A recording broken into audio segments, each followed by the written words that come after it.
20 janvier 1841, le jour où les Anglais fondent Hong Kong.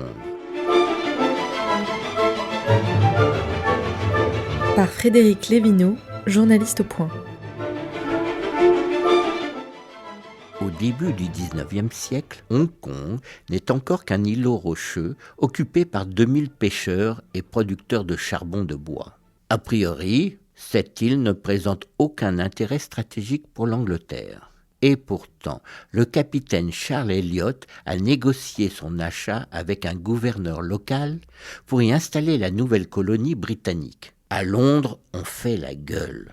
Replaçons-nous dans le contexte de l'époque. Depuis le XVIIIe siècle, les marchands britanniques inondent la Chine d'opium pour récupérer les lingots d'argent qu'ils versent pour payer le thé. C'est ainsi que des millions de Chinois deviennent des drogués amorphes. L'empereur doit réagir. En 1839, il interdit la consommation d'opium dans tout le pays et interdit Canton aux dealers britanniques. Ainsi démarre la première guerre de l'opium.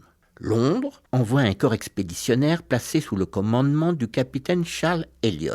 À Canton, celui-ci récupère les commerçants britanniques pour les déposer à Macao. Mais les Portugais qui dirigent la ville ne veulent pas d'embrouille avec l'empereur. Aussi invite-t-il Elliot à reprendre la mer.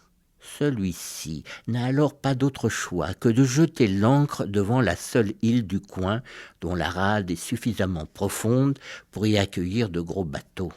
La rade se nomme Hong Kong.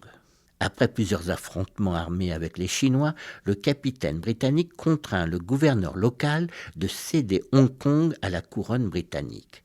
L'accord est signé le 20 janvier 1841. Si Elliot exulte d'avoir arraché une terre d'accueil pour les marchands britanniques, en revanche, le gouvernement de Sa Gracieuse Majesté est furieux.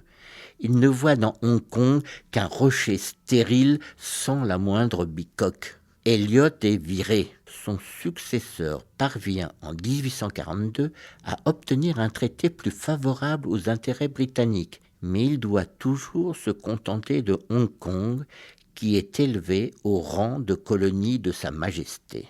18 ans plus tard, la Chine cède la péninsule de Kowloon, située en face de l'île de Hong Kong. En moins d'un siècle et demi, l'îlot rocheux peuplé par une poignée de pêcheurs deviendra la capitale mondiale de la finance. Une série réalisée par Megan Kieki.